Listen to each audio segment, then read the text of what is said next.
करेंगे वेव्स के ऊपर।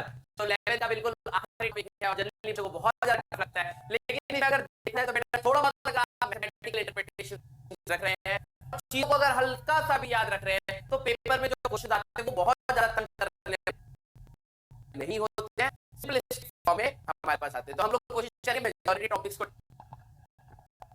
टच करा जाए। तो चला जाए क्वेश्चंस में। The ratio of density of nitrogen and oxygen, जो हमें दिया है बेटा, हमारे पास डेंसिटीज का जो रेशियो है ऑफ नाइट्रोजन और ऑक्सीजन का जो दे रखा है दैट इज 14:16। ओके, काट भी सकते थे लेकिन ऐसे दीजिए, चलो ठीक है। द हेलो बच्चों, मेरा नाम राजू सिंह है और आज हम लोग करेंगे वेव्स के ऊपर, जो 11th का बिल्कुल आखिरी टॉपिक है और जनरली बच्चों को बहुत ज्यादा टफ लगता है, लेकिन इसमें अगर देखा जाए तो बेटा थोड़ा बहुत अगर आप मैथमेटिकल इंटरप्रिटेशंस रख रहे हैं और चीजों को अगर हल्का सा भी याद रख रहे हैं, तो पेपर में जो क्वेश्चंस आते हैं वो बहुत ज्यादा तंग करने वाले नहीं होते हैं, सिंपलिस्टिक फॉर्म में हमारे पास आते हैं। तो हम लोग कोशिश करेंगे मेजॉरिटी टॉपिक्स को टच करा जाए। तो चला जाए क्वेश्चंस में। The ratio of density of nitrogen and oxygen, जो हमें दे रखा है बेटा, हमारे पास डेंसिटीज का जो रेशियो है ऑफ नाइट्रोजन और ऑक्सीजन का जो दे रखा है दैट इज 14:16। ओके, काट भी सकते थे लेकिन ऐसे दीजिए, चलो ठीक है। The temperature at which the speed of sound in nitrogen will be that of oxygen at 55 degree centigrade. तो हमारे पास टेम्परेचर 55 डिग्री सेंटीग्रेड है, तो हम लोग जनरली केल्विन में यूज करते हैं, तो 273 प्लस 55 आ जाएगा। ठीक है, तो अगर हम लोग देखें तो 5 3 8 7 और 5 12, तो 328 हमारे पास ये आ गया। ठीक है, केल्विन। अच्छा, तो अगर हम लोग ध्यान से देखें, अब उन्होंने क्या कहा कि इन दोनों में हमारे पास वेलोसिटी ऑफ नाइट्रोजन, मतलब नाइट्रोजन में जो वेलोसिटी ऑफ साउंड है वो, और हमारे पास velocity in presence of oxygen same हो जाए। तो हमें पता है बेटा वेलोसिटी ऑफ साउंड जो होता है that is equal to Laplace correction के बाद गामा RT बाय m। ठीक है, अगर डेंसिटीज का रेशियो दे रखा है तो हम लोग जनरली एक वॉल्यूम को, अगर इन्होंने वॉल्यूम का कोई बात नहीं कर रखी, अगर वॉल्यूम की बात करें तो हम लोग कांस्टेंट देखें तो मास of nitrogen by mass of oxygen कहीं ना कहीं हमारे पास ये दे रखा है।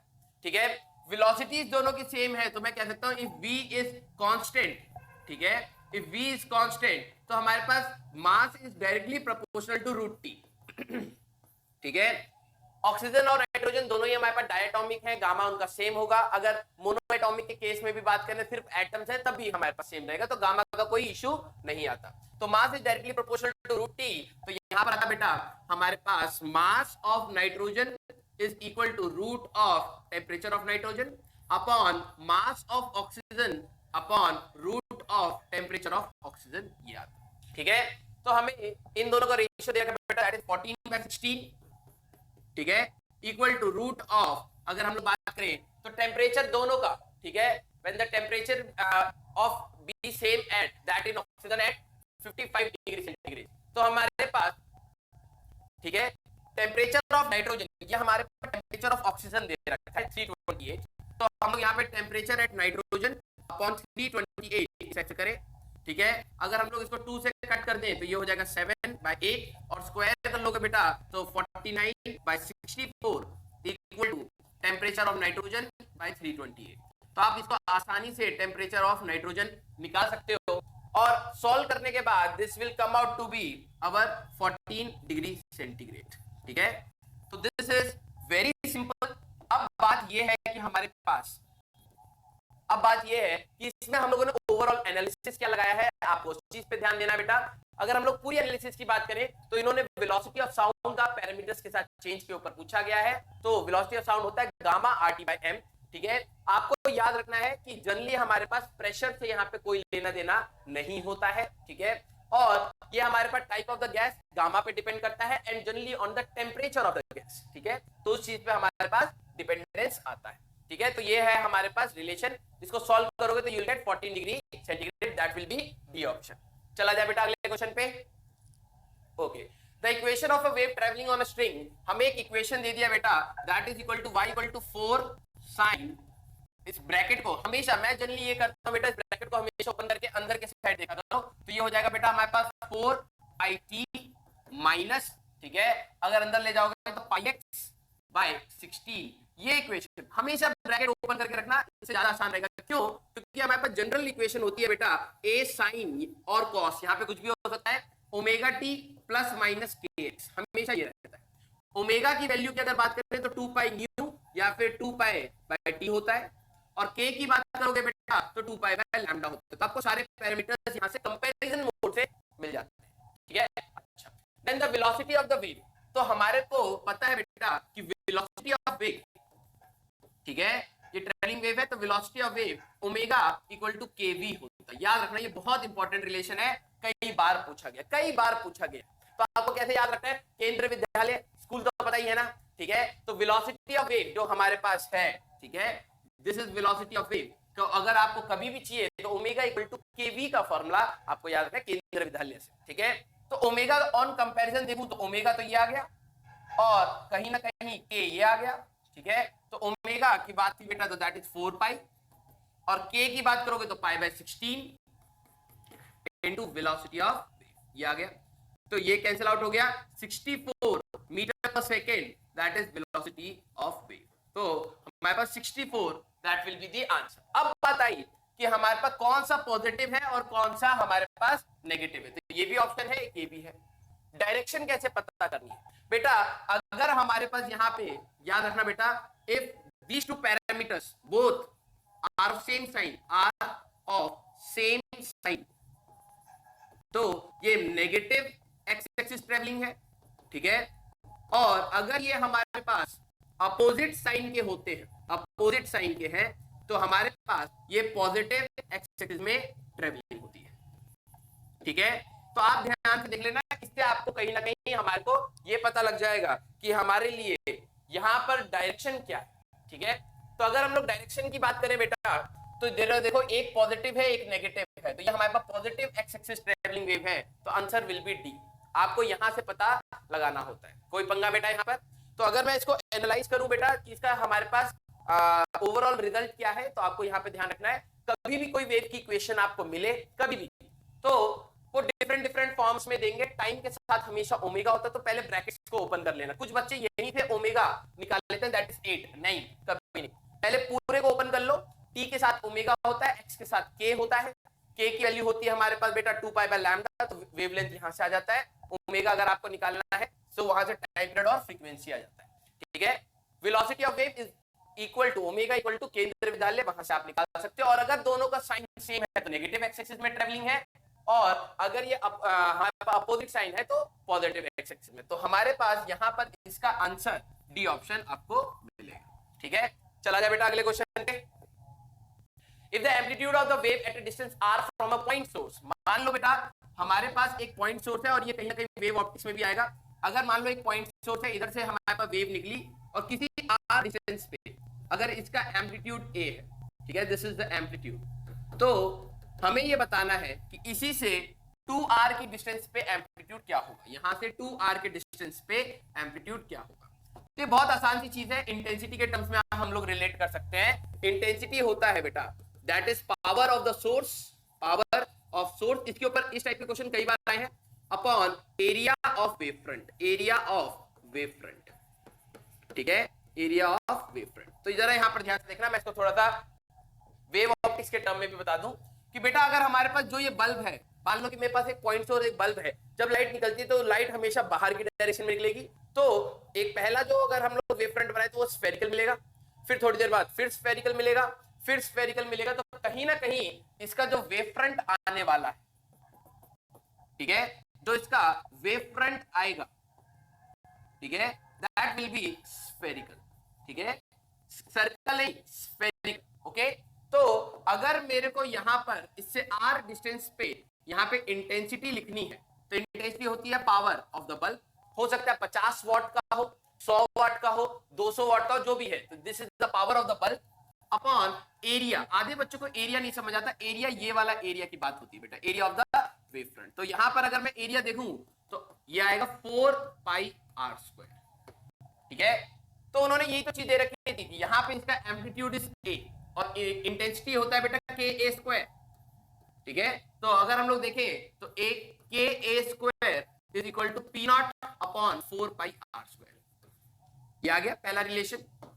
अब जब यहाँ 2r डिस्टेंस की बात है, तो यहाँ की इंटेंसिटी हमारे पास क्या होगी, intensity at 2r i prime मान लेते हैं, that will be k a prime का square equal to power of the bulb P naught ही रहेगा, power of the bulb same है।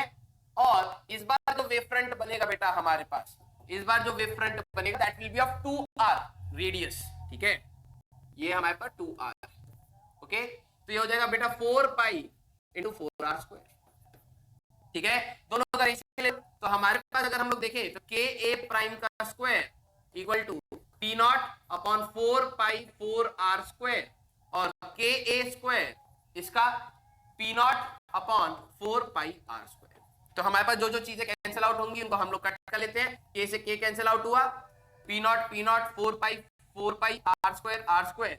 अब जरा देखो a प्राइम का square is equal to a square by 4 और a prime that is equal to a by 2।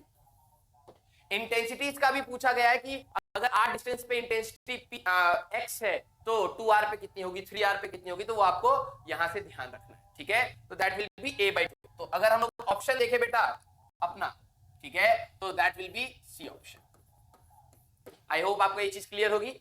चला जाए अगले क्वेश्चन पे। Okay, if the equation of transverse wave, अब जरा देखो हमें जो इक्वेशन दे दी है बेटा 2 sin kx minus 2t इस टाइप से दे दी है, then the maximum particle velocity. दो क्वेश्चन मेरा लेने का पर्पस ये था कि यहां से आपको चीजें ध्यान देनी, ठीक है। 2 sin kx minus 2t, तो मैंने कहा था कि हमेशा ब्रैकेट ओपन रखना, ब्रैकेट ओपन ही है। तो जरा देखो k के साथ हमारे पास 2 पाई बाय लैम्डा आता है, ठीक है, x के साथ जो भी k है वो 2 पाई बाय लैम्डा होता है, t के साथ जो भी है this is omega which is nothing but 2 pi by t या फिर 2 पाई न्यू, ये तो हमें पता है, ठीक है। अब इन्होंने जो क्वेश्चन में पूछा है that is the maximum particle velocity, that is the maximum particle velocity. ये आपको आधे बच्चे इसको याद करते हैं, लेकिन अगर आप, मैंने क्या कहा था, इस चैप्टर को अगर आप फील कर लोगे तो टफ नहीं होता। जैसे मान लो मैंने एक वायर में इस टाइप से वेव को भेज दिया, ठीक है, एक वायर में एक पल्स बना के इस टाइप से भेज दिया, तो ये ट्रेवल करेगी आगे से। जरा इस वाले पार्टिकल को जरा देखना, या फिर मैं पूरी वेव लेता हूं, एक पल्स नहीं, पूरी की पूरी एक हमारे पास वेव है इस टाइप से, ठीक है। जरा इस वाले पार्टिकल को जरा देखना, हमारे पास ये हमारे पास जो वेव थी इसका एम्पलीट्यूड a है, ठीक है। अभी हम लोगों ने कहा ओमेगा भी पता लग गया वेव की इक्वेशन से, y equal to a sin omega t minus K x है, तो ओमेगा भी पता लग गया, k भी पता लग जाएगा, k से हमारे पास लैम्डा पता लग गया। मतलब ये सारे के सारे पैरामीटर्स उसकी इक्वेशन से आ जाते हैं। अगर मैं इस पार्टिकल की बात करूं बेटा, जो यहां वाला पार्टिकल है, जरा इसका प्रोसेस जरा देखना, जैसे जैसे वेव इसको पार करेगी तो इस पार्टिकल के साथ होगा क्या, ये पार्टिकल कैसे मोशन में आता है। जैसे ही वेव बेटा यहां पर आगे टच होगी तो ये कुछ ऐसा है, जरा देखना, पहले कुछ ऐसा है, ठीक है। फिर वेव और आगे बढ़ेगी, तो अब हमारे पास यही जो पार्टिकल था, ठीक है, ये वाला पार्टिकल अब कहीं ना कहीं इधर आ चुका हो, समझ रहे हो। पहले पार्टिकल अपना रेस्ट पर था, वेव आनी स्टार्ट हुई तो ये अब पहले ऊपर उठेगा, ठीक है, पहले ही अपने एक्सट्रीम पर पहुंच गया। फिर अब जरा देखना इसका नेक्स्ट पार्ट बना हुआ अगर बेटा में किस टाइप आएगा, वेव और आगे चलेगी, ठीक है। तो ये पार्टिकल हमारे पास, रुको रुको रुको रुको, हमारे पास ये पार्टिकल, इसको यहां तक लेते हैं,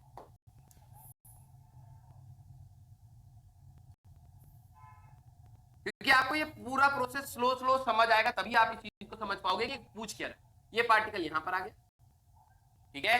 फिर इसका अगला पार्ट बनाओगे तो यही पार्टिकल नीचे जाएगा और फिर पार्टिकल वापस आ जाएगा। तो कहीं ना कहीं अगर मैं इस पार्टिकल P की बात करूं तो ये पार्टिकल सबसे पहले यहां से ऊपर गया, ठीक है, फिर ऊपर से नीचे आया, फिर जब ये वाला पॉइंट यहां तक पहुंचेगा तो ये और नीचे जाएगा, फिर वापस आएगा। तो कहीं ना कहीं अगर मैं इस पार्टिकल की बात करूं तो पार्टिकल ऐसे गया, फिर ऐसे आया, फिर ऐसे गया, फिर ऐसे गया। तो ये वाला जो पार्टिकल है दिस इज इन एचएचएम, ये तो एक हमारे पास सिंपल हार्मोनिक मोशन टाइप से हो गया, जैसे पेंडुलम में होता था, पेंडुलम एक बार एक्सट्रीम पर गया, फिर वापस आया, फिर इधर आया, फिर इधर आया। तो अगर हम लोग इसको देखें तो ये बेसिकली पेंडुलम के जैसे बिहेव करता है, जिसका एक एक्सट्रीम पोजीशन हमारे पास एम्पलीट्यूड होता था, वही तो वेव का एम्पलीट्यूड हो गया, ठीक है। मींस एम्पलीट्यूड ऑफ वेव जो है वही एम्पलीट्यूड ऑफ पार्टिकल हो गया, है ना। ये तो बात समझ आ रही है ना भाई, कि मैंने कहा कि this is the amplitude of wave, जैसी जाएगी ये पार्टिकल उठ के ऊपर तक आ जाएगा फिर नीचे आएगा। तो बेसिकली जितना पार्टिकल मूव कर रहा है उतना ही तो एम्पलीट्यूड हो गया।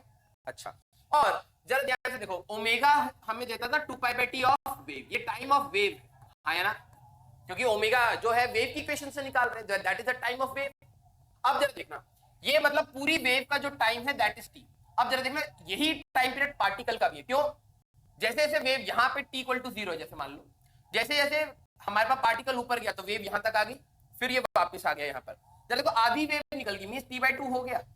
पार्टिकल के लिए भी ये t/2 है, क्योंकि एक बार वो यहाँ से एक्सट्रीम तक गया, एक्सट्रीम से वापस आ गया यहाँ पर, तो आधा तो ऑसिलेशन हो गया ना। फिर उसके बाद जब ये वेव जाती तो ये नीचे जाता, और वेव आगे और निकलती तो ये पूरा का पूरा ऑसिलेशन कर गया होता। तो कहीं ना कहीं time period of wave is equal to time period of particle. ठीक है, टाइम पीरियड ऑफ पार्टिकल। तो हमारे लिए यहाँ पर जो ये पार्टिकल ऑसिलेट कर रहा है दैट इज इन SHM, और हमें पता है कि एक SHM में जो पार्टिकल की मैक्सिमम वेलोसिटी होती है that is a omega about it's mean position, है ना। तो a हमें पता है, वहां से हम लोग निकालेंगे। तो क्वेश्चन में इस बार देखो मैक्सिमम पार्टिकल वेलोसिटी पूछी है, वेव वेलोसिटी नहीं। वेलोसिटी ऑफ वेव अगर आपको निकालना है तो मैंने बताया रिलेशन आप यूज करोगे ओमेगा इक्वल टू kv। ठीक है, वेलोसिटी अगर ऑफ पार्टिकल निकालनी है मैक्सिमम तो SHM का कंसेप्ट लगता है v equal to a omega, दोनों में डिफरेंस है बेटा। ठीक है, तो a की अगर हम लोग बात करें velocity of particle that is a omega, तो एम्पलीट्यूड हम लोग यहां से देखें तो 2 है, और ओमेगा ओमेगा ओमेगा t के साथ अगला होता है तो 2, तो दैट इज 4 मीटर पर सेकंड या 4 जो भी यूनिट है, तो that will be the answer. तो दिस इज द कंसेप्ट। दो क्वेश्चन लेने का पर्पस ये था कि वेलोसिटी ऑफ वेव निकालनी आती हो और वेलोसिटी ऑफ पार्टिकल, दोनों अलग अलग है। ठीक है, चला जाए अगले क्वेश्चन पे। Okay, the equation of the motion in the same direction are given. हमारे पास दो इक्वेशन है। ठीक है, जो पहली इक्वेशन है बेटा that is equal to 2a sin omega t minus kx, ये पहली इक्वेशन आ गई। और दूसरी इक्वेशन है y2 दे रखा है और y1 दे रखा है, that is 2a sin omega t minus kx minus theta है, इस टाइप से। The amplitude of the medium particle. अब जरा देखो बेटा, these two are travelling waves हमारे पास, और मीडियम में कोई भी पार्टिकल का रिजल्टेंट एम्पलीट्यूड क्या होगा, रिजल्टेंट एम्पलीट्यूड क्या होगा।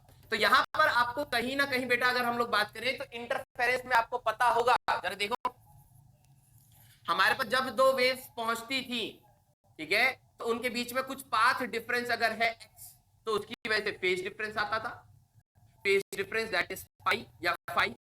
और हर पाथ डिफरेंस के लिए जो फेज डिफरेंस होता था वो होता था 2π/λ इनटू पाथ डिफरेंस, यही तो होता था।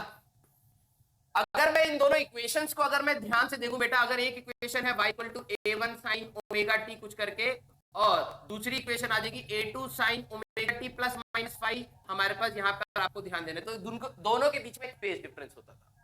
रिजल्टेंट एम्पलीट्यूड की अगर मैं बात करूं बेटा, तो अंडर रूट में a1 का स्क्वायर प्लस a2 का square plus 2a1 a2 cos phi, यही तो होता था। याद आ रहा है? यही तो चीज रिलेट करनी है कि यहां पर भी इंटरफेरेंस है। और सर इंटरफेरेंस में तो कोहेरेंस की कंडीशन होती थी। जरा देखो, इसका ओमेगा और इसका ओमेगा सेम है, अगर ओमेगा सेम है तो फ्रीक्वेंसी सेम है, और अगर फ्रीक्वेंसी सेम है तो ये कोहेरेंट हो गए, और अगर कोहेरेंट हो गए तो इंटरफेरेंस हो जाएगा। यही तो कंसेप्ट था हमारे पास। तो बस वैल्यू डालनी है, तो इसका एम्पलीट्यूड 2a और इसका एम्पलीट्यूड 2a। अगर हम लोग यहाँ पर वैल्यू डाल के देखें तो ये हो जाएगा बेटा 4a का स्क्वायर, 4a का स्क्वायर प्लस ये हो जाएगा हमारे पास 2 4 8 8a स्क्वायर, और इनके बीच का अगर हम लोग ध्यान से देखें angle theta, phase difference is theta, ये इसका फेज है, ठीक है, और ये इसका फेज, दोनों को सब्ट्रैक्ट कर लो, थीटा ही चाहिए, ठीक है, तो cos थीटा आ गया।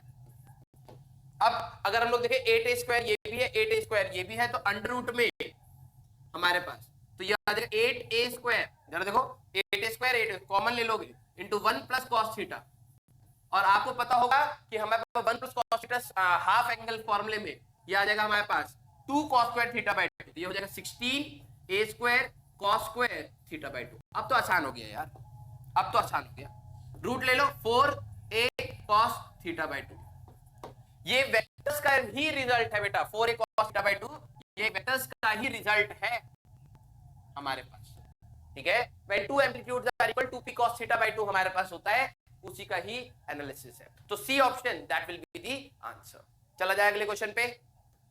Okay, two waves of same frequency, दोनों की फ्रीक्वेंसी सेम है, मतलब ओमेगा सेम हो गया। इंटेंसिटी अगर हमारे पास इंटेंसिटी सेम है तो आई हो गया, with each other in opposite phase. अब टर्म आया अपोजिट फेज, ठीक है। अपोजिट फेज मतलब होता है हमारे पास अगर कोई इधर है तो बिल्कुल अपोजिट, मींस हमारे पास अगर एक वेव ऐसे ऑसिलेट कर रही थी तो अपोजिट फेज कुछ ना कुछ ऐसा हो, ठीक है। मतलब वो अगर इस एक्सट्रीम पे है, अगर इसका पार्टिकल यहाँ एक्सट्रीम पे है तो वो अपोजिट डायरेक्शन में है, ठीक है। इस तरीके से याद रखो। या फिर अपोजिट फेज हमारे पास पाई होता है। Opposite phase means phase difference is equal to pi, इस तरीके से भी याद रखो, ठीक है।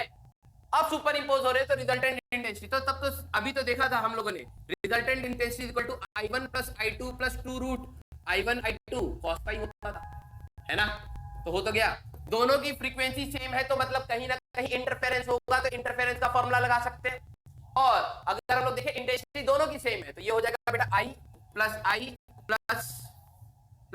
2I, क्योंकि रूट आई और cos पाई -1 तो ये हो जाएगा 2I माइनस 2I, ठीक है, 0। Resultant intensity 0। ऑब्वियस सी बात है यार, दो जरा देखो, इंटेंसिटी सेम, I सेम, तो एम्पलीट्यूड सेम हो गया, है ना। क्योंकि इंटेंसिटी का अगर मैं देखूं ka² होता है बेटा, तो अगर इंटेंसिटी सेम है तो एम्पलीट्यूड सेम है और अपोजिट फेज में है। लॉजिकली देखो, अगर एक वेव ऐसी है तो एक वेव ऐसी, जब दोनों का एम्पलीट्यूड सेम होगा तो ये डिस्ट्रक्टिव और ये अपोजिट, क्रेस्ट ट्रफ के ऊपर है तो डिस्ट्रक्टिव इंटरफेरेंस। आपको भी पता है डिस्ट्रक्टिव इंटरफेरेंस में resultant amplitude A1 minus A2 का होता है। दोनों का इंटेंसिटी सेम था तो एम्पलीट्यूड सेम, रिजल्टेंट इंटेंसिटी 0। अगर रिजल्टेंट इंटेंसिटी 0 है तो रिजल्टेंट इंटेंसिटी भी तो kr² के हिसाब से 0 आएगी। या तो उस अप्रोच से चले जाओ या तो इस अप्रोच से चले जाओ। तो इंटेंसिटी 4 2 4 नहीं, हमारे पास आंसर आएगा none of these, intensity will be 0, तो this will be the answer. तो आई होप आप चीज क्लियर हुई होगी। चला जाए बेटा अगले क्वेश्चन पे। Okay, the amplitude of a wave represented by displacement equation. अब हमारे पास जरा ये सुपरपोजिशन के ऊपर कई बार क्वेश्चन आए। दो वेव्स को हम लोगों ने जोड़ना है, y equal to 1/√a sin omega t, ठीक है, माइनस या प्लस जो सेकंड इक्वेशन है y2 इज इक्वल टू 1/√2 या 1/√a है, √2 नहीं है, √a, और दूसरा वाला है 1/√b, ठीक है, cos ओमेगा t। इस टाइप से है, हमें रिजल्टेंट बताना। तो बात तो वही होगी यार, देखो दोनों का ओमेगा सेम आ रहा है ना। अगर मैं बात करूं ओमेगा इज सेम, तो ओमेगा सेम है तो omega equal to 2 pi nu, तो फ्रीक्वेंसी सेम हो गया, और फ्रीक्वेंसी सेम हो गया तो कोहेरेंट हो गए ये दोनों, और अगर कोहेरेंट हो गए बेटा तो हमारे पास इंटरफेरेंस तो हो ही जाएगा, है ना। एक रीजन में अगर ये दोनों प्रेजेंट है तो इंटरफेयर करेंगे एक दूसरे के साथ। तो रिजल्टेंट एम्पलीट्यूड पूछ रहे थे, एम्पलीट्यूड ऑफ द वेव, इन दोनों का सुपरपोजिशन किए एम्पलीट्यूड की बात हो रही है। तब तो ये बहुत आसान है यार। देखो रिजल्टेंट एम्पलीट्यूड का भी फॉर्मूला दिखा था, अंडर रूट में a² plus b² plus 2ab cos theta, यही तो था, है ना। और आपको बताया गया होगा कहीं ना कहीं इसमें हम लोग वेक्टर एनालिसिस लगा सकते हैं। वेक्टर एनालिसिस क्यों? क्योंकि यहां पर अगर हम लोग ध्यान से देखें तो वेक्टर रिजल्टेंट का ही तो फॉर्मूला है, यही तो बताया गया था ना। जब दो वेव सुपर इंपोज होती हैं, तो मैंने एसएचएम में भी यही चीज बताई थी, जब दो वेव सुपर इंपोज होती है तो उनके एम्पलीट्यूड्स और उनके फेज डिफरेंस के बीच के एंगल को यूज करके हम लोग वेक्टर एनालिसिस लगा सकते हैं। तो ये तो हो गया। चलो देखो, cos ओमेगा t को मैं इस वाली चीज को 1/√b, ठीक है, sin π/2 प्लस ओमेगा t लिख सकता हूं, sin 90 plus theta cos theta हो जाए। मींस अगर मैं इन दोनों के बीच का फेज डिफरेंस निकालना देखूं तो ओमेगा टी इधर है, π/2 ओमेगा टी इधर है, तो ये π/2 इनके बीच का फेज डिफरेंस आ गया, बस हो गया क्वेश्चन। एक का एम्पलीट्यूड 1/√a और दूसरे का एम्पलीट्यूड 1/√b और इनके बीच का एंगल π/2, यही तो था। तो रिजल्टेंट एम्पलीट्यूड निकाल लो, या तो फॉर्मूला लगा लो, ये चीज वहां से भी वही आएगा, या फिर वेक्टर एनालिसिस कर लो। तो रिजल्टेंट आता ये, resultant will be equal to under root में इसका स्क्वायर प्लस इसका स्क्वायर, अंडर रूट में a² प्लस b² ही तो होएगा, और ये रूट हटेगा बस, तो ये b, तो ये आ जाएगा बेटा अंडर रूट में a plus b upon ab, that will be the answer, ठीक है। तो D option that will be the answer. आपको क्या याद रखना है कि आप अपना एनालिसिस लगा सकते हो, लेकिन इस क्वेश्चन में मैंने इसको डिफरेंट तरीके से कराया है और मैंने आपको यहां पे बताया है कि whenever two waves of same frequency और coherent in nature superimpose on each other, तो हम लोग वहां पे ये चीज कह सकते हैं कि उनके एम्पलीट्यूड्स को कुछ वेक्टर्स मान लिया जाए और उनके बीच के फेज डिफरेंस को उन्हीं दो वेक्टर्स का बीच का एंगल मान लिया जाए, तो हम लोग वेक्टर एनालिसिस लगा के रिजल्टेंट वेव की एम्पलीट्यूड निकाल सकते हैं। ठीक है, तो ये हमारे पास D option, that will be the answer. चला जाए बेटा अगले पे। Okay, two tuning forks which when sounded together produce 4 beats per second. हमारे पास दो ट्यूनिंग फॉक्स है, ठीक है, एक इस टाइप से और एक इस टाइप से, ठीक है। अच्छा, तो आधे बच्चों को तो ये नहीं पता होता कि बीट्स होता क्या है, ठीक है। अगर मैं आपसे पूछ लूं कि सर बेटा बीट्स क्या होता है, तो आधे बच्चे कहेंगे सर चिड़िया वाली चीची होती है हमारे पास बीट्स। नहीं रे नहीं, आधे बच्चों को तो बीट्स वही समझ आता है। आधे बच्चों ने फॉर्मूला रटा हुआ होता है n2 n1 is beat frequency, ठीक है, और टाइम पीरियड होता है 1/n2 n1। लेकिन बात यह है होता क्या है, इसके बारे में किसी को नहीं पता, इसके बारे में किसी को नहीं पता, मेजॉरिटी को नहीं पता, मैं ये नहीं कहूंगा, अच्छे बच्चे जानते हैं। तो मैं इसका एक बार थोड़ा सा एग्जांपल दे देता हूं। बीट फ्रीक्वेंसी तुमने ये इस टाइप के क्वेश्चन देखे भी होंगे और मैं करूंगा भी अभी कि एक को वैक्स से लोड कर दिया तो बीट फ्रीक्वेंसी कम होगी बढ़ेगी, ठीक है। तो हमारे को यहाँ पे ये चीजें देखनी है कि बीट्स में एक्चुअली में होता क्या। तो इसका सबसे सिंपल एग्जांपल है, होता क्या पहले बता दो। मान लो मेरे पास दो ट्यूनिंग फॉर्क है, ठीक है, एक ट्यूनिंग फॉर्क T1 है, एक ट्यूनिंग फॉर्क T2 है। ध्यान से सुनना, अजीबो गरीब सी आवाज निकालूंगा लेकिन आपको आई वो रिलेट हो जाएगा कि होता क्या, ठीक है। आप YouTube पे बीट्स को सुन सकते हो, YouTube पे कुछ वीडियोस हैं जिनको आप बीट्स सुनना चाहो, फॉर्मूला तो आप तभी रिलेट कर पाओगे जब समझ आए कि हो क्या रहा है, ठीक है। इसके ग्राफ को आप एनालाइज तभी कर पाओगे जब आप इसको फील कर पाओगे। अब ये वेव ऐसी है जो हमें दिखाई तो देती नहीं, लेकिन जब हम लोग बीट्स की बात कर रहे हैं तो कहीं ना कहीं सुनाई की बात है, तो सुन के तो फील ले सकते हैं ना, तो यहाँ पे आपको सुनना पड़ेगा। अब वही बात है ना, जो चीज दिखा के फील दिलाई जा सकती है दिखाई जाएगी, जो चीज सुना के हो सकती है उसकी फील सुन के ही आएगी। तो अगर मान लो मेरे पास दो ट्यूनिंग फॉर्क है और जैसे आपके स्कूल में होता था ना कि हमारे पास एक वो स्टील वाला स्केल होता था जिससे हमारी ठुकाई होती थी जनरली, अगर आप उसको टेबल पे रख के उसको हिट करोगे कि बड़ बड़ बड़ बड़ बड़ बड़ ऐसे आवाज करता है ना, means that has a frequency. एक आवाज और एक फ्रीक्वेंसी के साथ हमारे पास एक पिच होती है, high frequency means high pitch, okay. तो क्या हुआ, मैं अगर इस ट्यूनिंग फॉर्क को किसी हार्ड सरफेस पे हिट करता हूं तो आवाज ऐसे आएगी, पता है आपको आएगी या नहीं आएगी, ठीक है। तो अगर मैं इसको जैसे ही हिट करूंगा आवाज आएगी ऐसे, आपने फील भी किया होगा, ठीक है। और दूसरे ट्यूनिंग को फॉर्क को अगर मैं हिट करूंगा जैसे हमने हिट करा तो आएगी आवाज, दोनों की फ्रीक्वेंसी अलग है, फील हो रहा होगा। एक क्या रही है, दूसरे की, दोनों की फ्रीक्वेंसी कहीं ना कहीं वाइब्रेशंस की अलग। तो अगर इसकी फ्रीक्वेंसी n1 है, इसकी फ्रीक्वेंसी n2 है, अगर हम लोग n1 माइनस n2 की बात करें, मैग्नीट्यूड की कोई सी भी ज्यादा हो सकती है, अगर वो लेस देन और इक्वल टू 10 हर्ट्ज आती है तो this phenomena is called beats, और ह्यूमन ईयर्स को तभी सुनाई देती है। इंसान के कान इतनी ही बीट फ्रीक्वेंसीज को सुन सकते हैं, अदरवाइज उसके बाद डिस्टिंग्विश हम लोग नहीं कर पाते, ठीक है। मतलब हाँ, डिस्टिंग्विश क्या मतलब, उसके बाद हमें अलग अलग आवाज सुनाई देती है। सर बीट्स हुआ क्या फिर, आपने कहा एक को हिट करा, दूसरे को, दोनों में बहुत स्लाइट डिफरेंस है। अगर मैं इन दोनों को एक साथ हिट करके पास पास रख दूं तो पता कैसी आवाज आती है, जैसे एम्बुलेंस की आवाज आती है। अब ये बहुत अजीब सा लगेगा, जैसे मैं हिट करके रखूंगा तो ऐसे आवाज आएगी, इस टाइप से आवाज आएगी। मींस कहीं ना कहीं इसकी प्रॉपर्टी अलग, ये अपना अलग वाइब्रेशन कर रहा है, ये अपना अलग वाइब्रेशन कर रहा है, लेकिन अगर मैं इन दोनों को साथ कर दूं तो कहीं ना कहीं एक सायरन की आवाज आनी स्टार्ट हो जाती है। तो इंसानों को तो यही लगेगा ना यार कि लॉजिकली समझो, इंटरफेरेंस हमारे को पंगा कहां दे रहा था, इंटरफेरेंस हमारे को पंगा दे रहा था यंग डबल स्लिट एक्सपेरिमेंट में। मेरे पास ऊपर बहुत सारी लाइटें लगी पड़ी हैं, ठीक है, पास पास रखी हुई है, तभी इतनी ज्यादा रोशनी आ रही है, नहीं तो हम तो इतने सुंदर दिखते नहीं है, ठीक है। तो हमारे पास इतनी सारी लाइट है, अगर मान लो मैं ये सारी लाइटों को एक साथ जला देता और जमीन पर हमारे पास कहीं पे लाइट पहुंचती और कहीं पे लाइट नहीं पहुंचती, तो क्या मेरे को अजीब सा नहीं लगता कि एक बल्ब जलाने के बाद लाइट आ रही है और इसको बंद करके दूसरा जला रहा हूं तब लाइट आ रही है, लेकिन अगर मैं दोनों को साथ जला दूं तो जमीन पर लाइट नहीं आ रही, इरिटेशन होती ना, राइट। तो वाईडीएससी में यही तो हो रहा था कि जब दो हमारे पास, अगर देखा जाए कोहेरेंट सोर्सेज को बहुत पास रखा जा रहा था, स्क्रीन पे फ्रिंजेस आ रहे थे, फ्रिंजेस हमारे लिए इतनी खतरनाक चीज क्यों थी? क्योंकि एक जगह पर लाइट पहुंच रही है और एक जगह पर लाइट नहीं पहुंच रही। एक को बंद कर दिया, हर जगह लाइट है, दूसरे को बंद कर दिया, हर जगह लाइट है, लेकिन अगर दोनों को साथ भेज रहे थे तो कहीं पहुंच रही है, कहीं नहीं पहुंच रही। मींस वो एक दूसरे को तंग कर रही है। एक जगह जैसा होता है ना कि आप कहीं भाग रहे हो तो दूसरे को धक्का दे रहे हो, वैसे कुछ इंटरफेरेंस हो रहा है। तो साउंड में भी अगर हम लोग देखें तो यहां पर हमारे पास इंडिविजुअली इन दोनों की फ्रीक्वेंसीज अलग अलग थी, लेकिन जब हम लोगों ने इन दोनों को साथ में रख दिया तो हमारे पास यहाँ पे इनका नेचर ही अलग हो गया। जो हमें सुनाई दे रहा है वो अलग ही है, that is the interference of sound. ठीक है, तो वो बीट फ्रीक्वेंसीज में हमें मिलता है। तो सर इसमें फ्रीक्वेंसी की क्या बात है? तुमने अगर ध्यान से सायरन को सुना हो तो अलग अलग टाइप के मार्केट में सायरन है। ठीक है, मतलब तुम हर एम्बुलेंस की आवाज को अगर ध्यान से सुनोगे तो तुम्हें पता लगेगा कि यार यहाँ पे इसका टाइम पीरियड, कुछ सायरन स्लो होते हैं ऐसे, कुछ तेज होते हैं, पुलिस वाले टू ऐसे चलते हैं, और कुछ होते हैं स्लो टू।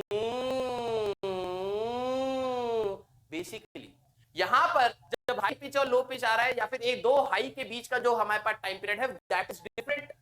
ठीक है, इसीलिए हमारे पास अगर बीट फ्रीक्वेंसी अगर हम लोग देखें, इन दोनों की फ्रीक्वेंसी माइनस करने पे एक बीट फ्रीक्वेंसी निकलती है। जो ये हाई पिच लो पिच हो रहा है, जैसे एक बार हाई हुआ फिर लो हुआ, फिर हाई हुआ लो हुआ, तो हाई और लो, जैसे एक बार हाई होने के बाद लो हुआ फिर हाई हुआ, एक वेव आ गई हमारे पास। ये हमारे पास कंप्लीट एक वेव है, क्योंकि उसके बाद रिपीटेटिव फॉर्म आ रहा है। तो बेसिकली जब हम लोग टाइम पीरियड की बात करते हैं तो 1/n2 माइनस n1 हम लोग जनरली करते हैं, तो वहां से हमारे पास टाइम पीरियड ऑफ बीट्स आ जाता है। मींस जो सायरन है उसका टाइम पीरियड आ जाता है। अब क्या है कि अगर मान लो कि ये n1 माइनस n2 था, ठीक है, n1 माइनस n2 है, मैंने इसको वैक्स से लोड कर दिया, इस पे वैक्स चिपका दिया, तो ये धीरे धीरे हिलेगा, n2 की वैल्यू कम हो जाएगी, है ना। अगर मैं इसको भारी कर दूंगा, इस पे वैक्स चिपका दूंगा, तो ये भारी हो जाएगा, और भारी चीज ऑसिलेट होने में टाइम लेती है, तो इसकी फ्रीक्वेंसी कम हो जाएगी। फ्रीक्वेंसी अगर इसकी कम हो गई तो बीट फ्रीक्वेंसी बढ़ जाएगी, है ना, बीट फ्रीक्वेंसी बढ़ जाएगी। ये तो कम हो गया, इसको सेम रखा, तो बीट फ्रीक्वेंसी बढ़ेगी तो टाइम पीरियड कम हो जाएगा। जो सायरन पहले टू ऐसे करके बज रहा था, अब वो टू ऐसे बजेगा। अब अजीब सी आवाज आ रही होगी, मैं मानता हूं, हंस भी रहे होगे, लेकिन यही तो बीट्स है भाई। मैंने क्या बोला, आंखों से दिख सकता होता तो मैं यहाँ पे वीडियो दिखा देता, लेकिन ये तो सुनाना ही पड़ेगा ना। अब आधे लोग इसके फॉर्मूले रट के बैठे होते हैं, लेकिन जब तक आप रिलेट नहीं कर पाओगे तो बीट से क्वेश्चन इसीलिए टफ लगते हैं। ठीक है, अब ये बात है कि ये कई चीज किताबों में तो लिखी नहीं, सायरन की आवाज लिखी तो नहीं है, ये आपको खुद से फील करना होता है, और जब तक आप खुद से फील नहीं करोगे तो फिजिक्स समझ नहीं आएगी, है ना। इसलिए तो बोला जाता है फिजिक्स के लिए कहीं ना कहीं कॉमन सेंस चाहिए। आपके आसपास सारी चीजें हो रही है, लेकिन आपका ध्यान कहीं ना कहीं अपने मोबाइल में इंस्टाग्राम पे या फिर स्नैपचैट पे या फिर फर्जी कुछ भी वीडियो पे चल रहा है, राइट। तो ध्यान दो आसपास, अपने आप दिखेगा। Okay, two tuning forks when sounded together produced 4 beat, मतलब इन दोनों को हम लोगों ने एक साथ हिट करा, 4 बीट्स पर सेकंड है। हमें नहीं पता किसकी फ्रीक्वेंसी ज्यादा है, तो n1 माइनस n2 हमारे पास 4 है। ठीक है, अच्छा, the frequency of one fork is 256, हमें नहीं पता, इनमें से कोई सी की भी 256 हर्ट्ज की फ्रीक्वेंसी है। ठीक है, अच्छा, the number of beats heard increase, ठीक है, beat frequency basically increase when fork of 256 is loaded with wax. अब लॉजिकली समझो, हमारे पास दो ये थे इस टाइप के ट्यूनिंग फॉर्क, 256 इसकी भी हो सकती है और 256 इसकी भी हो सकती है। अगर इसकी 256 तो मैंने इसको n ले लिया, इसको भी n ले लिया, मतलब दो पॉसिबल केसेस हो गए ना यार। हमारे पास एक ये केस हो सकता है कि ये केस हो सकता है। अब उन्होंने कहा जरा इस केस में अगर मैं बीट फ्रीक्वेंसी निकालता तो ये होती 256 माइनस n, और इसके में होती n माइनस 256, दो हो सकती थी। यहाँ पे थोड़ा सा दिमाग लगाना पड़ता है इस टाइप की। अब क्या बोल रहा है, the number of beats heard increases when the fork of frequency 256 is loaded with wax। मैंने अभी कहा कि अगर मैं उसको वैक्स से लोड करूंगा तो उसकी फ्रीक्वेंसी कम हो जाएगी, 256 वाली फ्रीक्वेंसी कम हो जाएगी। अगर ये कम हो जाती तो यहाँ पे बीट फ्रीक्वेंसी के बारे में सोचो, और अगर ये कम हो जाती तो बीट फ्रीक्वेंसी यहाँ पे सोचो। 256 n माइनस 256 है, अगर मैं इसको कम करके 254 कर देता हूँ तो ये बढ़ जाएगा, और अगर मैं इसको कम कर दूंगा तो माइनस n होकर ये कम हो जाएगा। इन्होंने क्या किया, इट इंक्रीजेस, तो मतलब ये वाला केस है। तो n माइनस 256 हमें दे रखा था 4, ठीक है, n माइनस 256 इक्वल टू 4 था, तो दूसरे की फ्रीक्वेंसी आ जाएगी बेटा हमारे पास 260, that will be the answer. ठीक है, C option that will be the answer. ऊपर वाले से करोगे आंसर अलग आ जाएगा, ठीक है, और वो ऑप्शन मिलता है 252 दे रखा है उन्होंने।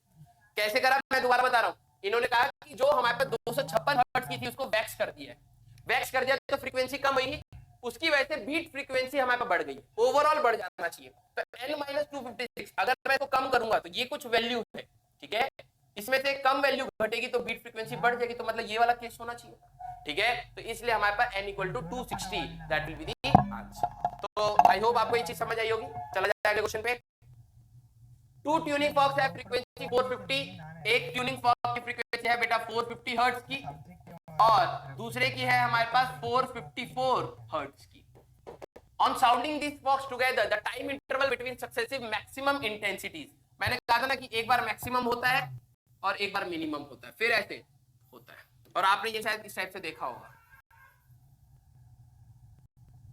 है ना, इस ग्राफ में देखा होगा। तो सायरन भी ऐसे होता है जब हमारे पास तो जो हमारा मैक्सिमम जा रहा है वो हमारे पास पीक वाली जब बात हम लोग कर रहे हैं तो एम्पलीट्यूड हमारे पास आ जाता है। तो this is maximum, this is minimum, तो this is a complete wave, this is a complete wave, ठीक है। तो हमारे पास इस टाइप से बनता है। तो हमारे पास दोनों को अगर हम लोग साउंड करेंगे तो बेटा हमारे पास जो बीट फ्रीक्वेंसी की अगर हम लोग बात करें तो that will be equal to n2 - n1, ठीक है, जो भी बड़ा है उसको घटा लेते हैं, तो 454 - 450 तो 4 हर्ट्ज के आगे इसका जो टाइम पीरियड आएगा, ठीक है, तो time period equal to 1/4 hertz, यही हमारे पास बीट का टाइम आ गया, खत्म, 1/4 that will be the answer. Okay, simple. तो आपको ये पता होना चाहिए कि बीट्स का टाइम बेसिकली क्या है। अगर हमारे पास जरा ध्यान से देखो, बीट फ्रीक्वेंसी कम होती तो टाइम पीरियड और ज्यादा होता, तो सायरन स्लो हो जाता, कई सायरन जल्दी जल्दी बजते हैं, तो उस टाइप से हमारे पास बीट्स का रिलेशन। चला जाएगा अगले पे। Beats are produced by two waves, दो वेव्स है इसमें हमारे पास बीट्स प्रोड्यूस्ड हो रही है। तो beat the number of beats hertz per second, मतलब बीट फ्रीक्वेंसी हमें बतानी है। तो कितना आसान है, बेसिकली n2 - n1 करना, जो भी वैल्यू बड़ी होगी मॉड ले लेना, नेगेटिव होता नहीं, ठीक है, टाइम पीरियड अदरवाइज नेगेटिव आ जाएगा। तो अभी तो मैंने बताया यार कि y1 की अगर मैं बात करूं तो a साइन हमारे पास 1000 पाई की है बेटा, ठीक है, और अगर मैं इसको कंपेयर करूं तो ओमेगा आ जाएगा बेटा 1000 पाई, ठीक है, क्योंकि ओमेगा टी होता है। इसी को तो बोला था 2 पाई न्यू इक्वल टू 1000 पाई, तो पाई से पाई कैंसिल आउट हुआ, न्यू की वैल्यू आ गई 500। तो पहले की फ्रीक्वेंसी 500 है और दूसरे की फ्रीक्वेंसी अगर मैं बात करूं बेटा तो यहां पर हमारे पास क्या आ जाएगा, y equal to a sine 998 pi थी, तो यही तो ओमेगा हुआ। तो 2 पाई न्यू 2 सेकंड की फ्रीक्वेंसी कुछ और है, that is equal to 998 pi, pi से पाई उड़ा दिया, न्यू 2 की बात करोगे तो 4 जा 8 9 जा 18 9 जा 80, तो ये आ गया हमारे पास इसका। दोनों की फ्रीक्वेंसी का डिफरेंस देखोगे बेटा तो बीट फ्रीक्वेंसी हमारे पास that will be equal to 1 hertz, और ये इंसान को सुनाई देगी क्योंकि ये 10 हर्ट्ज से नीचे है। तो ऑप्शन हमारे पास कौन सा आ रहा है बेटा, option see that will be the online coaching और मैसेज। ओके, चला जाए अगले क्वेश्चन पे। The frequency of tuning fork A and B are respectively 3% more and 2% less than frequency of tuning fork C। मतलब हमारे पास तीन ट्यूनिंग फॉर्क है, A, B and C। इसकी फ्रीक्वेंसी ऐसी मान लेते हैं, NB मान लेते हैं और NA मान लेते हैं। इन्होंने कहा the frequency of tuning fork A and B are respectively 3% more, इसका 3% more means 1.03 of NC is equal to NA। आधे बच्चे इसमें खो जाते हैं, सर ये कैसे कर दिया आपने। अरे मान लो तुम्हारे पास 1 रुपए है, मैं कहूँ उसका 50% कितना होता है, तुम कहोगे 50 पैसे हुए, ठीक है। मैंने कहा कि मैंने तुम्हारे पास 1 रुपए थे, मैंने कहा तुम्हें 50% ज्यादा दे दिया उसका, अब कितने हो जाएंगे, तुम कहोगे ना 1.5 रुपए हो गए, है ना, 1 रुपीज 50 पैसा बोलोगे ना, ठीक है। अगर मैं कह रहा हूं मैंने आपको उसमें 3% एक्स्ट्रा दिया तो 3% कितना हुआ, 3 पैसा, तो 1.03 बोलोगे ना, वैसी चीज है। तो हमारे पास 3% मोर देन सी, तो 3%, अगर इसको मैं 1 NC कह रहा हूं तो इसका 3% 0.03 हुआ, वो उसका एक्स्ट्रा हो गया, मोर है ना। एंड 2% लेस देन, इसका 2% कम करोगे तो यहां पर इसकी वैल्यू हो जाएगी 0.098 NC, that will B NB, ठीक है। अच्छा, when A and B are simultaneously excited, मतलब इन दोनों के बीच में हमारे पास बीट्स बनाया है तो 5 बीट्स पर सेकेंड, तो हमारे पास 1.03 NC माइनस 0.09 19.98 आएगा, ठीक है, 0.98 NC, okay, minus 0.98 NC that is equal to 5 given है, ठीक है। तो इसको अगर हम लोग सॉल्व करें तो 0.05 एनसी इक्वल टू 5 और NC equal to 5 by 0.05 that will be 100। अगर एनसी 100 है तो पूछा क्या गया, then the frequency of A, इसमें 100 डाल दो तो 103 हर्ट्ज, इसका ये खत्म आंसर। सिंपल तो है, ओके। तो बीट फ्रीक्वेंसी से डरना नहीं, बहुत सिंपल दो सिंपल सा फॉर्मूला है, पर थोड़ी सी एनालिसिस करोगे तो आ जाएगा, okay. The phase difference between two particles situated on both side of a node. अब ये क्वेश्चन है स्टैंडिंग वेव्स का, ठीक है, standing waves, and this is like one of the most important topics for waves, ठीक है। Interference जो हम लोगों ने फर्स्ट पार्ट में देखा था, फिर बीट्स देखा, इंटरफेरेंस की अगर मैं बात करूं तो कहीं ना कहीं वाईडीएससी से क्लब हो जाता है तो बच्चे कर लेते हैं, स्टैंडिंग वेव में बड़ा पंगा। तो जिन बच्चों को ये दिक्कत है तो बेटा एक बार मैं कहूंगा यूट्यूब पे एक बार विजुअलाइजेशन, क्योंकि स्टैंडिंग वेव्स का विजुअलाइजेशन अगर आप एक बार देख लोगे तो अपने आप चीजें समझ आनी स्टार्ट होती है। तो एक बार आप ये काम करना, यूट्यूब पे विजुअलाइजेशन ऑफ स्टैंडिंग वेव्स देख लेना, बहुत अच्छे लोगों ने उस पर वीडियोस बनाई है, ठीक है। और अगर हो पाए तो शायद हम लोग भी धीरे धीरे एक्सपेरिमेंट्स में आपको कुछ चीजें दिखा पाएंगे बाद में, तो ये आप एक बार देखना जरूर स्टैंडिंग वेव्स का। तो स्टैंडिंग वेव हमारे पास होती क्या है बेटा, लॉजिकली अभी मैंने कहा था एक धागे में मैं जब वेव बनाता हूं, जैसे मान लो कि आपके घर पे पाइप पड़ी है, पानी वाली पाइप होती है ना, आप उस चीज को करके देखना, आप एक पाइप को पकड़ लो, एक एंड ऐसी जमीन पे छोड़ दो, ओपन एंड, ठीक है। तो हमारे पास मैंने क्या करा, वही होता ओपन एंड और क्लोज एंड, आप करके देख सकते हो घर पे। पाइप को ऐसे ओपन एंड छोड़ दिया, उस पाइप को उठा के एक बार करके नीचे छोड़ो, जैसे आप उठा के नीचे छोड़ोगे तो आपने पल्स बना दी। अब आप देखना उस पल्स के साथ होता क्या वो पल्स बनाई वो वही रहती है, नहीं, वो आगे की साइड भागती है, ठीक है, क्योंकि हर पार्टिकल के बीच में इलास्टिसिटी कोफिशिएंट है, मतलब वो एक दूसरे के साथ कनेक्टेड है, इलास्टिक है, तो सारे पार्टिकल जो ये आपने वेव बनाई है आगे की साइड भागती है ना, तो उसका एम्पलीट्यूड कम होता रहता है क्योंकि वो डिसिपेटिव है, हवा है, मटेरियल परफेक्टली इलास्टिक नहीं है, लॉस ऑफ एनर्जी होता है, तो एम्पलीट्यूड कम होता रहता है, तो डिसिपेट कर जाता है। लेकिन मैंने जो डिस्टरबेंस इस वेव यहां पे बनाई, वो वेव आगे तो गई है ना। अब मान लो कि उस पाइप को दीवार पे बांध दिया, अगर आप एक वेव को यहां से बना के भेजोगे तो आपको दोबारा झटका मिलेगा, ऑल्दो हम लोग इसको इतना ज्यादा देख नहीं पाते क्योंकि इतना डिसिपेटिव होता है। मान लो आपने दीवार में पाइप बांध ली, अपने हाथ में रख ली, करके देख लेना यार खाली टाइम में, ठीक है, और एक वेव बना के छोड़ना, तो जैसी वेव बनाओगे तो वो दीवार के साथ जाएगी और दोबारा आपको कहीं ना कहीं वाइब्रेशन आएगा, ठीक है। वाइब्रेशन मींस वो टकरा के आपके पास वापस आती है, जब भी डेंसर मीडियम से वेव टकराती है याद रखना पलट कर वापस आती है, फेज डिफरेंस पाई का होता है, ठीक है। अब क्या होता है स्टैंडिंग वेव, क्या है कि जब हम लोग इस टाइप से वेव बनाते हैं तो आप वीडियो में देखोगे कि अगर मान लो कि हमारे पास एक वेव बनाई, एक स्टैंडिंग वेव बनाई, कुछ ऐसे बनेगी, मींस एट अ टाइम अगर मैं बात करूं, ठीक है, एट अ टाइम आपको वेव कुछ ऐसे दिखेगी, ठीक है, लिटरली आंखों से दिखेगी, ये स्टैंडिंग मतलब आगे पीछे कहीं नहीं, ये ऐसे ऐसे ऑसिलेट करेगी, थोड़ी देर के बाद ये वेव कुछ ऐसे हो जाएगी, ठीक है, फिर इसके बाद ये वाला ऊपर चला जाएगा और ये वाला नीचे हो जाएगा, मींस यहां पर ये ऐसे ऐसे ऑसिलेट कर रहा होता है। एक पॉइंट होता है जो ऑसिलेट कर ही नहीं रहा होता है, उसको कहते हैं नोड, जो मैक्सिमम एम्पलीट्यूड 2a पे ऑसिलेट करता है that is called anti nodes. और याद रखना बेटा कि हमारे पास जो भी पॉइंट फिक्स है तो वहां पर नोड ही बनेगा क्योंकि ये ऑसिलेट नहीं करेगा। अगर ये ओपन एंड होता, ओपन एंड पर हमेशा हमारे पास एंटी नोड बनता है, ठीक है। तो स्टैंडिंग वेव्स की अगर हम लोग बात करें इस क्वेश्चन में, मैंने आपको थोड़ा सा बताया जो आपको थ्योरी में पता होना चाहिए, ठीक है। तो हमारे पास एक वेव की अगर मैं बात करूं जो स्टैंडिंग वेव बनती है बेटा, तो जो ऑसिलेट नहीं करते दोज आर कॉल्ड नोड्स, जो मैक्सिमम ऑसिलेट कर रहे होते हैं those are called anti nodes. आंखों से पूरी की पूरी वेव दिख रही होगी, आंखों से एक वेव का, this is called total wavelength of this wave, standing wave दिख रहा है ना, पूरी पूरी दिखेगी तुम्हें, ठीक है। दो नोड के बीच का डिस्टेंस लैम्डा बाय 2, दो नोड के बीच का डिस्टेंस लैम्डा बाय 2, एक नोड और एंटी नोड के बीच का डिस्टेंस लैम्डा बाय 2, और हमारे पास दो एंटी नोड के बीच का डिस्टेंस लैम्डा बाय 2, ये लैम्डा बाय 4, सॉरी यहाँ पे लैम्डा बाय 4 आएगा, ठीक है, हमारे पास यहाँ पे लैम्डा बाय 4 आएगा, ओके। तो आपको ये चीज याद रखनी है। The phase difference between the two particle situation on both side of the nodes, node के दोनों साइड पर जरा ध्यान से देखो, ये इंपॉर्टेंट है, नोड के इस साइड और इस साइड वाले पार्टिकल की बात करें। मैंने कहा कि हमारे पास नोड एक ऐसा पॉइंट है बेटा जिसके अबाउट पार्टिकल, जिसके अबाउट जिसका ऑसिलेशन नहीं होता, ये अगर ऊपर है तो ये ऐसे ऐसे ऑसिलेट करेगा, मतलब ये ऊपर है ये नीचे है, फिर ये नीचे जाएगा ऐसे हो जाएगा, फिर ऐसे, ये ऐसे ऐसे ऑसिलेट करेगा।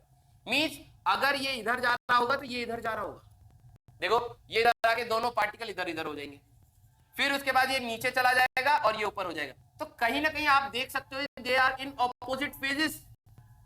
अगर नोड के अबाउट देखा जाए तो इस साइड वाला और इस साइड वाला कॉन्जिक्यूटिव दोनों लूप्स में अपोजिट फेज में, एक ऊपर होगा तो एक नीचे होगा तो एक ऊपर, ये ऐसे ऐसे ऑसिलेट करते हैं, ठीक है। तो हमेशा मैंने कहा था अपोजिट फेज है, ठीक है, अपोजिट फेज, तो फेज एंगल कितना हो गया भाई 180 डिग्री, ठीक है। याद रखना बेटा बहुत इंपॉर्टेंट चीज है हमारे पास, कई बार पूछा गया है, बच्चे कंफ्यूज कर देते हैं हमारे पास जब भी स्टैंडिंग वेव बनती है, ठीक है। तो ये एक लूप है और एक ये लूप है, कॉन्जिक्यूटिव लूप्स की अगर मैं बात करूं, जो ऑसिलेट नहीं कर रहा दैट इज नोड, यहाँ पर हमारे पास नोड, यहाँ पर हमारे पास नोड, जो एक्सट्रीम पर होता है that is called anti nodes, ठीक है। ये वाले पार्टिकल्स अगर इधर जा रहे हैं, ठीक है, तो नीचे ये वाले दूसरे पार्टिकल दूसरे फेज में इस साइड होते हैं, ठीक है। इन दोनों के बीच का phase difference is always pi, opposite phase में रहते हैं। लेकिन अगर मैं इसके साइड की एक और लूप बना लूं, ठीक है, इस टाइप से, तो यहाँ वाले पार्टिकल फिर से ऐसे होंगे। एक लूप छोड़ के इन दोनों के बीच का जो फेज डिफरेंस है दैट इज 0। तो ऑल्टरनेट लूप्स का फेज डिफरेंस 0 होता है, कंसेक्यूटिव लूप्स का फेज डिफरेंस ऑलवेज पाई। इन दोनों के बीच में देखोगे ये इधर जा रहे हैं तो ये इधर आ रहे हैं, इन दोनों के बीच का फेज डिफरेंस इज पाई। और ऑल्टरनेट अगर एक छोड़ के एक देखोगे तो फेज डिफरेंस इज ऑलवेज 0, ठीक है। तो आई होप आपको ये चीज समझ आई होगी। चला जाए अगले क्वेश्चन पे। For a stationary wave y equal to 4 sin, हमारे पास इक्वेशन है बेटा y इक्वल टू 4 sin पाई x by 15 into cos 96 pi t। Standing wave का इक्वेशन आपको याद रखना है बेटा, तो 2a sin kx cos omega t भी हो सकता है, ठीक है, 2a cos kx cos omega t भी हो सकता है। चार ऑप्शन है आपके पास, 2a हमारे पास cos kx sin omega t भी हो सकता है, ठीक है, और 2a हमारे पास cos kx sin kx sine omega T, ये सारे ऑप्शंस हो सकते हैं। तो ये एम्पलीट्यूड नहीं है, एम्पलीट्यूड जो इंडिविजुअल वेव्स का होता है, ठीक है, वो होएगा हमारे पास 2 in this case. The distance between node and next anti node, कितना सिंपल, एक नोड और एक एंटी नोड के बीच का डिस्टेंस, तो मैंने अभी आपको बताया था दो नोड के बीच का डिस्टेंस होता है हमारे पास लैम्डा बाय 2, तो ये तो लैम्डा बाय 4 हुआ, ठीक है। अगर मैं यहां से कहीं से लैम्डा निकाल पाया तो काम बन गया। अभी देखो x के साथ क्या होता है k, तो k की बात करें तो पाई बाय 15 है ना, k की बात करें तो पाई बाय 15 है, और k होता था 2 पाई बाय लैम्डा, पाई से पाई चला गया, लैम्डा इज इक्वल टू 30। अगर लैम्डा 30 है तो हमें तो ये वाला लेंथ निकालना है, तो 30 by 4 that will be 15 by 2 that will be equal to 7.5, ठीक है। तो अगर हम लोग देखें A option that will be the answer. Time period पूछ सकते थे इस सब टाइप के, तो आपको ये इक्वेशंस पता होनी चाहिए कि ये हमारे पास this are the equation of standing waves, ठीक है, कोई सा भी फॉर्म हो सकता है। x की वैल्यू 0 पर, ठीक है, तो अगर हमारे पास x की वैल्यू मान लो इस टाइप से स्टैंडिंग वेव बनाई, x की वैल्यू 0 जैसे डालोगे तो एम्पलीट्यूड देखिए पूरा ही 0 हो गया। मींस यहां पर हमारे पास पहले नोड है, तो अगर x ये नोड पे है स्टार्ट हो रहा है तो ये और ये नोड पर आ जाएगा। x की वैल्यू अगर आप 0 डालोगे तो ये एम्पलीट्यूड जो है हमारे पास 2a बन जाएगा, तो ये एंटी नोड के लिए होती है। मतलब जैसे हमने कहते हैं पेंडुलम अगर मीन पोजीशन से स्टार्ट हो रहा है तो x equal to a sin omega t equation लेते हैं, और अगर पेंडुलम एक्सट्रीम से स्टार्ट हो रहा है तो x equal to a cos omega t लेते हैं।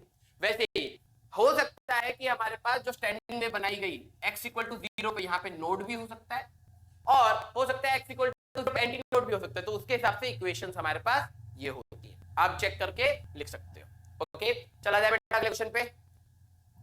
Standing wave have 3 nodes and 2 anti nodes, 3 node है और हर नोड और एंटी नोड हर दो नोड्स के बीच में एक एंटी नोड होता है, तो यहाँ पर एक एंटी नोड हो गया और एक यहाँ पर हमारे पास एंटी नोड हो गया, ठीक है। Is form between two atoms having a distance, यहाँ पर एक एटम है और यहाँ पर एक एटम है, this is atom 1 and this is atom 2, ठीक है, जिनका ये जो डिस्टेंस दे दिया है बेटा 1.21 angstrom between them. The wavelength of the standing wave, कितना आसान है भाई, कितना आसान है। हमें पता है अगर देखा जाए तो 3 नोड्स का डिस्टेंस हो गया नहीं, 2 नोड के बीच का डिस्टेंस हमारे पास कितना होता है λ/2 और ये 2 नोड के बीच का डिस्टेंस हो गया λ/2, तो वेवलेंथ ही तो दे रखी है ये, क्या चाहिए इनको, the wavelength of the standing wave 1.21 answer. आधे बच्चे क्वेश्चन देखते अरे स्टैंडिंग वेव का क्वेश्चन है छोड़ देते हैं, अरे बहुत आसान है यार, ठीक है। हमें अभी बात करी थी ये वाली चीज, मैं बता रहा हूँ standing wave is one of the easiest topic, लेकिन सब बच्चे इसको कंफ्यूज करते हैं इसलिए टफ लगता है, आसान होता है बहुत। ओके चला जाए अगले क्वेश्चन पे। 4 wires of identical length diameter and same material, सब कुछ सेम है उन वायर्स का, ठीक है। Stretch on a sonometer wire, ठीक है, उनको स्ट्रेच कर दिया तो टेंशन T हो गया। If the ratio of the tensions is, अच्छा कितनी वायर है T, अच्छा T1 T2 T3 T4, अगर हम लोग देखें तो 1:4 9 16, 4 वायर से इनका रेशियो दे दिया। The ratio of the fundamental frequency, बेटा सोनोमीटर वायर में हमारे पास कुछ ऐसा होता है, दोनों साइड क्लोज्ड एंड, ये वायर एक साइड हमारे पास ऑसिलेटर होता है और एक साइड हमारे पास ब्रिज का, ऐसे मान लो अगर सोनोमीटर एक्सपेरिमेंट पढ़ा हो तो ये इस टाइप से होता है। सोनोमीटर एक्सपेरिमेंट की थ्योरी ध्यान रखना बेटा, बहुत इंपॉर्टेंट चीज है। तो हमारे पास 2 मेटेलिक ब्रिजेस होते हैं, नाइफ एज कहते हैं इनको, नाइफ एज, ठीक है, नाइफ एज, और इसी पे से हमारे पास एक पुली लगा के यहाँ पे हम लोग एम मास लगाते थे। ये ऑसिलेटर क्या करता है, वेव बनाता है और थोड़ी देर के बाद आपको यहाँ पे वेव दिखनी स्टार्ट हो जाएगी ऐसे। This is the fundamental basic fundamental standing wave, ठीक है, this is fundamental standing wave. तो मतलब ये वाला पॉइंट ऑसिलेट नहीं करा तो ये नोड हो गया, फिर ये वाला पॉइंट ऑसिलेट नहीं करा तो ये नोड हो गया, बस काम बन गया। 2 नोड के बीच का डिस्टेंस हमें पता है λ/2 होता है, ठीक है। अगर फॉर्मूला याद नहीं तो बता रहा हूं, तो हमारे पास ये जो लेंथ ऑफ द वायर है, हमारे पास लेंथ अगर बात करें तो हमारे पास λ/2 आ गया, λ = 2l आ गया। हमें पता है speed is equal to frequency into wavelength, ठीक है, तो हमारे पास λ इज इक्वल टू 2l आ गया, तो फ्रीक्वेंसी जरा देखो, फ्रीक्वेंसी हो जाएगा स्पीड बाय वेवलेंथ, और speed in a wire T by mu होता है, याद है ना surface tension divided by mass per unit length, और लैम्डा था 1/2l। ये फॉर्मूला कईयों ने रट लिया होगा, कैसे आया मैंने बता दिया, जिनको याद नहीं है उनको पता हो जाए। भाई देखो म्यू जो है मास पर यूनिट लेंथ, तीनों वायर का सब कुछ चीजें सेम है तो वो सेम हो गया, ठीक है।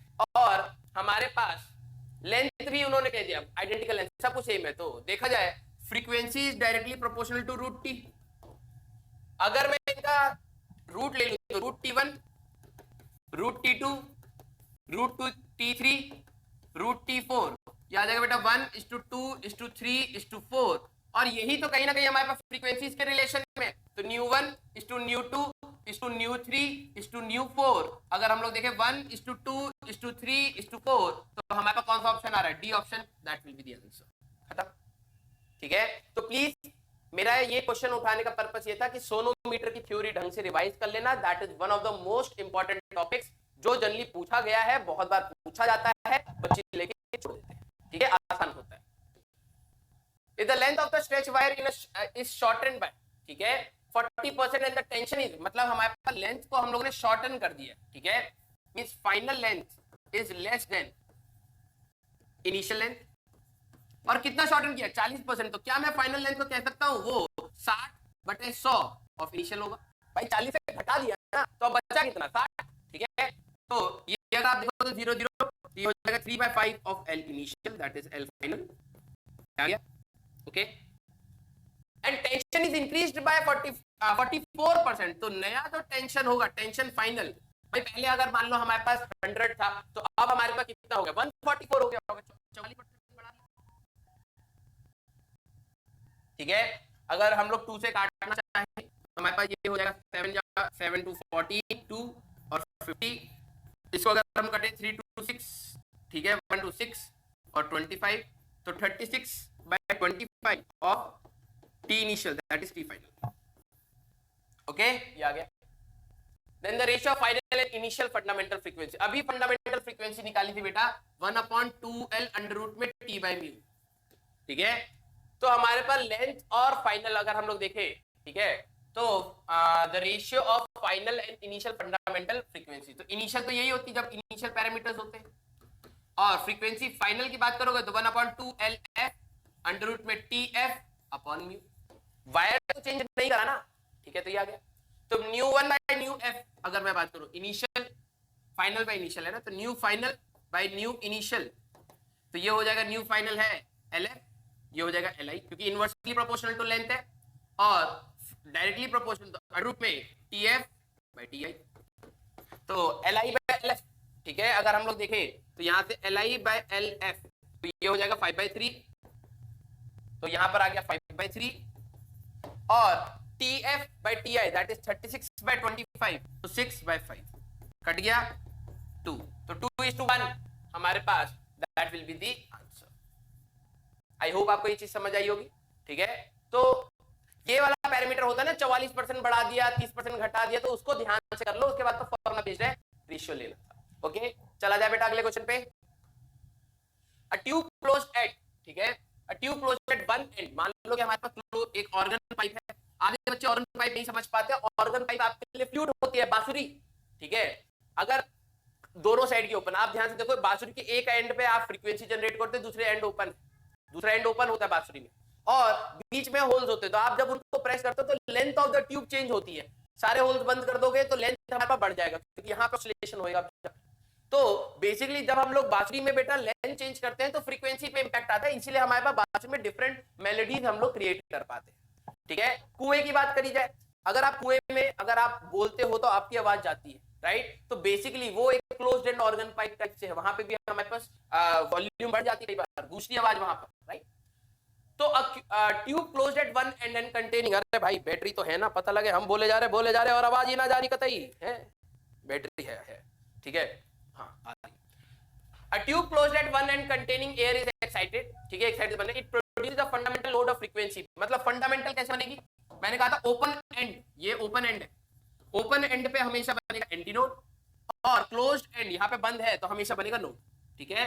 तो फंडामेंटल फ्रीक्वेंसी ऐसी बन सकती है ना, और ये आ गया। तो इसका जो भी लेंथ है L, अगर ध्यान से देखो नोड और एंटी नोड के बीच का डिस्टेंस होता है λ/4, तो ये हो गया, ओके, ये दे रखा है। और फ्रीक्वेंसी जो यहाँ पे थी वो थी 512 hertz, okay. The same tube is open at both the end, अब मान लो कि हमारे पास यही ट्यूब को दोनों साइड से ओपन कर दिया है, ठीक है, लेंथ अभी भी हमारे पास L ही है, ओके। अगर हम लोग ओपन कर देंगे दोनों साइड से, मैंने क्या कहा था, ओपन एंड पे एंटी नोड बनेगा, तो इस बार वेव फंडामेंटली ऐसे बनेगी, ठीक है। Is open at both the end, the fundamental frequency can be observed eight, कौन सी फ्रीक्वेंसी पे, फंडामेंटल ये हुआ, एंटी नोड और नोड के बीच का डिस्टेंस λ/4 और λ/4, या फिर दो एंटी नोड्स के बीच का डिस्टेंस λ/2, ये हो गया, ठीक है। तो यहाँ पे जरा देखिए बेटा, speed is equal to frequency into wavelength होता है, ठीक है। तो यहाँ पर जो स्पीड ऑफ द साउंड, क्योंकि आवाज ही तो गूंजेगी, वो तो स्पीड एस सेम रहेगा, फ्रीक्वेंसी 512 है, और लैम्डा इस पे 4L है, ठीक है, ये आ गया। स्पीड यहाँ पर भी वही है, फ्रीक्वेंसी हमें नहीं पता n प्राइम इनटू इस बार लैम्डा, अगर हम लोग देखें तो 2L है ना, इक्वेट कर लो, ठीक है, इस बार का 2L होगा, दोनों का रेशियो ले लो भाई, तो S equal to 512 into 4L, और S स्पीड ऑफ साउंड जो भी ले रहे हैं 320 340 जो भी लेना है, ठीक है, n प्राइम इंटू 2L।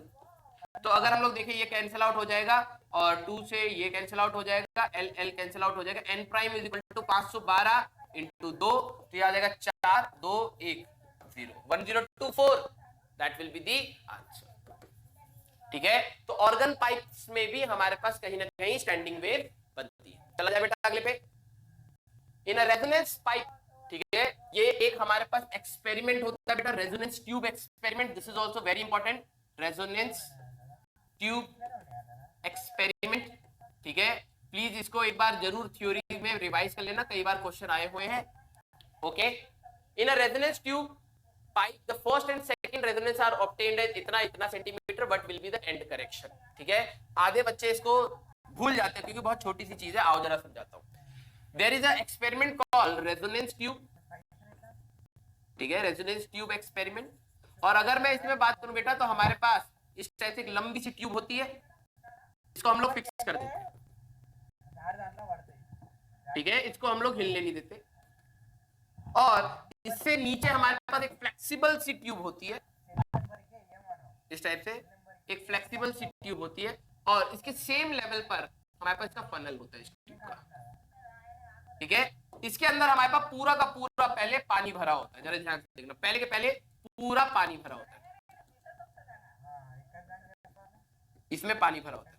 अब आपने ये चीज थोड़ी हाइड्रोस्टैटिक पैराडॉक्स के हिसाब से अगर भी आप ध्यान से देखोगे तो दोनों साइड का लेवल हमारे पास सेम होना चाहिए। अगर आपने कभी नॉर्मल घर में पाइप होना उसमें थोड़ा सा पानी डाल के इसको ऐसे रखा, आप देखोगे दोनों का लेवल हमेशा बैलेंस रहेगा। ऊपर नीचे करने पे भी पाइप मान लो लेवल यहाँ तक था, पाइप इतनी लंबी थी, ऐसे और ऐसे, ठीक है, तो पाइप को आप ऊपर नीचे ऐसे, ये वाला एंड नीचे कर लो, ये वाला एंड ऊपर कर लो, पानी हमेशा सेम रहेगा क्योंकि दोनों साइड से एटमॉस्फेरिक प्रेशर लग रहा है। करके देखना, नहीं तो ये एक्सपेरिमेंट समझ ही नहीं आएगा। ठीक है, तो आप पाइप को ऊपर नीचे कर लो लेकिन वाटर का लेवल सेम ही रहेगा।